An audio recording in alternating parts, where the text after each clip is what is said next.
goodness comes from your spirit, but your spirit can lose its power in your life. When your soul is in control, you become spiritually dull. Dull. And this is a highly and personal and direct statement right now to our church. Many of us have normalized and justified the dull spiritual state that we're in. Can I say that right now? Again?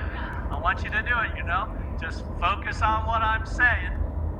Many of us have normalized and justified the dull spiritual state that we are in. And many of you know it. Deep inside, you know it. You know you're meant for more than what you're settling for. But you are dull to the cry of the Spirit inside of you. The cry of your spirit to be revived, to be connected, and to be empowered by the Holy Spirit. He is wanting to draw close to you, and your spirit is feeling that need. But you know what? We get dull to it. We get so busy, caught up, so deceived, so distracted, and so enslaved by what's going on here and now. We cannot hear.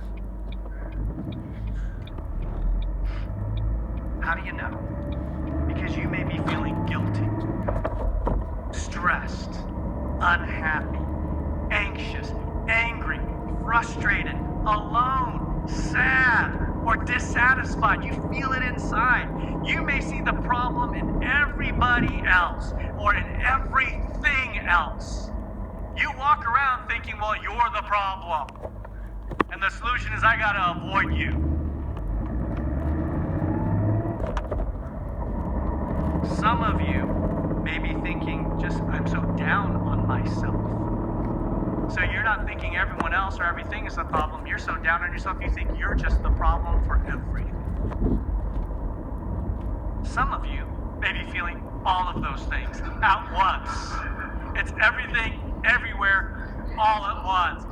You're the problem, that's the problem. No, I'm the problem. No, wait, you're the problem. Have you ever done that when you're in a fight with somebody, right? It's your fault. Well, maybe so. No, it's your fault. No, maybe it's what? No, your fault. Right? We get into that mode. But you know what? You've just normalized and justified that this is how life is. You've learned to just keep moving on. And here's the weird thought.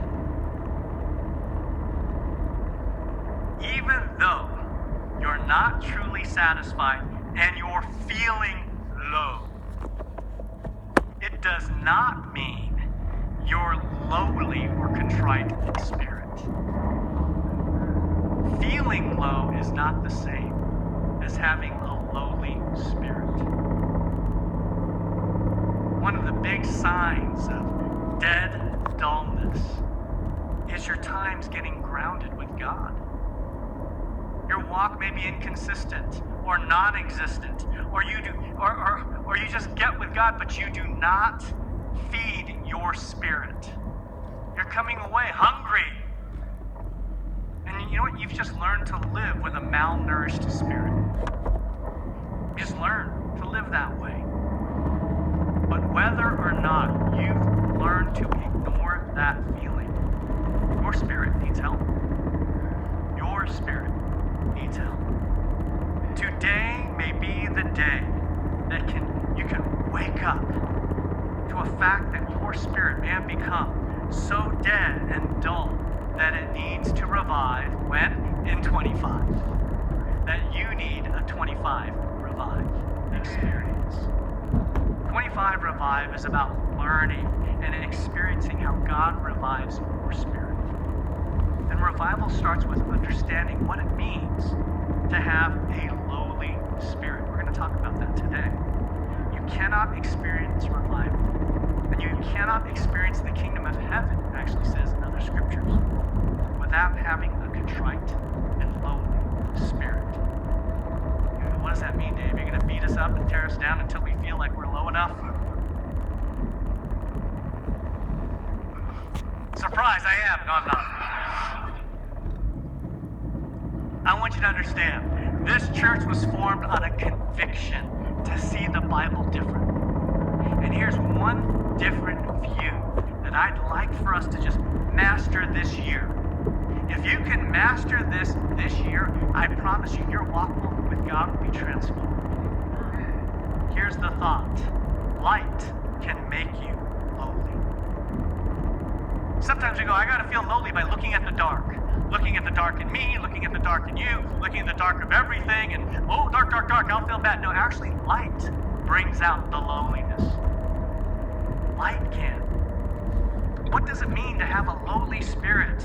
Many think it's just kind of being so down and out that you cry out to God, rescue me! That God is your Calgon. And many people are too young to know what that is. But there was this commercial back in the 80s, maybe leaking into the 90s, before many of you were even born. You get this stressed out person, and back then it would only be a housewife. Because like men were not doing dishes back then. Oh, my voice is getting deeper again. It would be, and she'd be like, Calgon, take me away. And then, it's a box of soap, but somehow it would do your dishes. And so we go, I'm so bad, I'm so inept, I'm so down. God, just rescue me. And that's what it means to be a lowly spirit, and people will preach that. Sometimes people say that their hard times are God's way of stripping them of everything so that you can focus only on Him. And we've said that to each other sometimes. I'm just stripping you of everything so you can focus only on me. That's a very abusive boyfriend.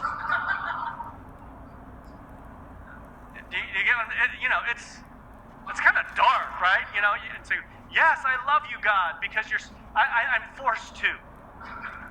You've pushed me to the brink of liking you by depriving me of any joy. It doesn't feel right. It doesn't seem right. Is that what it means to have a lowly spirit? Like, how does that view of God draw me closer to Him? So when you go back to Isaiah 57, verse 15, just even look at this passage. Right? It says, God is awesome.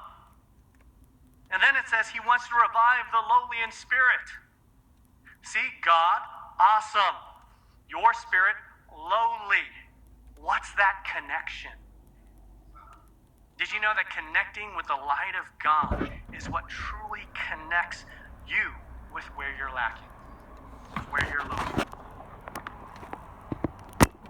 Now, many people that I know, they've been conditioned to believe that you get in that state of lowly spirit by focusing on how bad you are, how much bad you have done, or how much bad you have done to others. And boy, they like to motivate by that. You're bad. Let me tell you how bad you are. I have decided that I think you are bad.